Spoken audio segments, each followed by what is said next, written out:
Hi everyone and welcome to the Fox 56 Sports Show driven by Toyota. We're wishing good luck to all of our local football teams still in it, all the district champs in the PIAA playoffs, and tonight we'll check in with a few of those teams. Bob Ide caught up with the Tigers of Southern Columbia as they try to return to another state title game. Even though Dunmore's Colin Holmes has been battling an injury, he's had a phenomenal career at Dunmore High School, and you'll get to know him this week off the field. The Hazleton area cheer team is headed to the District 2 Competitive Spirit Championships this weekend at the University of Scranton, and they've been practicing every day to defend their title. Our athletic training tip comes to us this week from Marywood University. You'll hear from the Lackawanna Trail cheerleaders and see a performance from the Dunmore High School Marching Band. We have a lot to get to. Let's get right into it this week with Bob Ide catching up with the Tigers of Southern Columbia. Consider the question answered. On how good will the Southern Columbia Tigers football team be after winning the Class AA state title last year, but losing over 20 seniors to graduation? At 11-0 and playing to add to their 23 district titles, the Tigers used those question marks as motivation. As soon as the year left off last year and people saying like Southern's not going to be as tough as they're going to be because of all the seniors losing 10 guys on defense, it just motivated us a lot more, especially getting on the young guys, getting them going, because getting them used to the tradition. Especially with the news rankings and things like that, that kind of got me upset a little bit. But we just came out, had a chip on our shoulder to try to prove a point that we're a dominant team. We had, I think, 25 seniors leave, but we had a bunch of freshmen coming up, and as the season went on, there's pretty good players, there's studs, and I feel like they definitely took on the role as all those seniors that left. I feel like they definitely filled in the position. When we played Towanda, I think the score was 69-34, and our defense let up some runs, and the news kind of bashed us a little bit. But playing a good Line Mountain team, they have a good offense, and we shut them out. They didn't score any points on us. I feel like our defense is where we need to be. So I feel like we're finally playing Southern Columbia football. I think from day one, when a lot of people in the preseason were kind of writing us off as far as, you know, having a shot to do anything close to what we did last year, I think they kind of took that, you know, as a little bit personally, and they came into the season with a little bit of a chip on their shoulder about the fact that as seniors they didn't want to be on a mediocre team, and I think they realized pretty quick, even in the off season, that we had enough talent between the people returning at the varsity level and the young guys coming up that we could be a quality team against. Coming into the season, much of the offense was supposed to go through senior running back Hunter Thomas.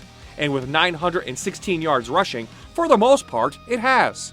But freshman Gage Garcia has almost doubled the upperclassmen's output in yards and has led a youth movement at Southern. Oh, the young guys stepped up amazing. I mean, they're not just doing their job as like a kid. They're doing above that. They're going out there, like, they surprised me. I mean, like, I see some plays that they're making, I'm like, we got a lot of talent. Like, we could actually do something with this year. So I'm proud of them. Yeah, especially with Garcia, Fleming, them stepping up into the roles. Last year, we had a really good team, obviously. It's different playing with younger guys than compared to last year with the older guys. I would say at the same skill level. This year, maybe last year we were a little bit more talented because we were more experienced. But this year we just had to work a little bit harder than what we did last year. We never really expected that, at least for them to play to that level that quickly. I mean, we knew they were going to be good varsity players eventually if they just, you know, followed the path that they were on at the junior high level.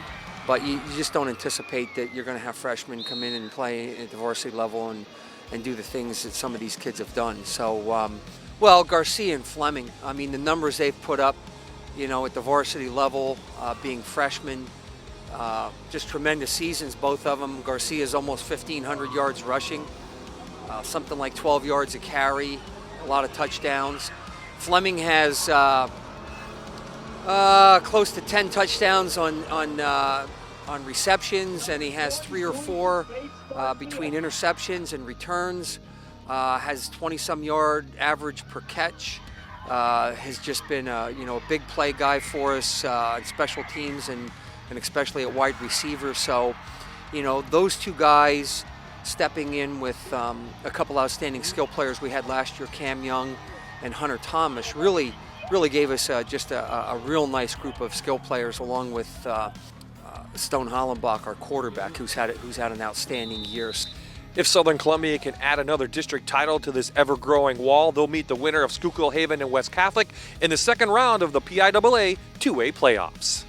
Obviously, we set our goals for a state championship every year, as local teams may set just for a district title. But just going off that, I'm not really surprised because we knew we were going to pretty much be here. You know, obviously, with our program and the history of our program and the tradition, it's all about, you know, what do you do in the postseason. So, you know, it's been a pleasant surprise to this point, and I would have to say, you know, we've never had a team achieve at this level with this many young players. There's no question about that. It's very, very unique in that respect. But in terms of how does it fit in the big picture, if they win a few more games, it'll be you know, one of the most, if not the most remarkable, you know, seasons and teams that we've had. But some of that remains to be seen. Stay with us here on the show. When we come right back, you'll hear from the Hazleton area girls cheerleading team. It's really grueling, and at times we all kind of want to give up, we get really frustrated, but in the end we all come together as a team and we make it work.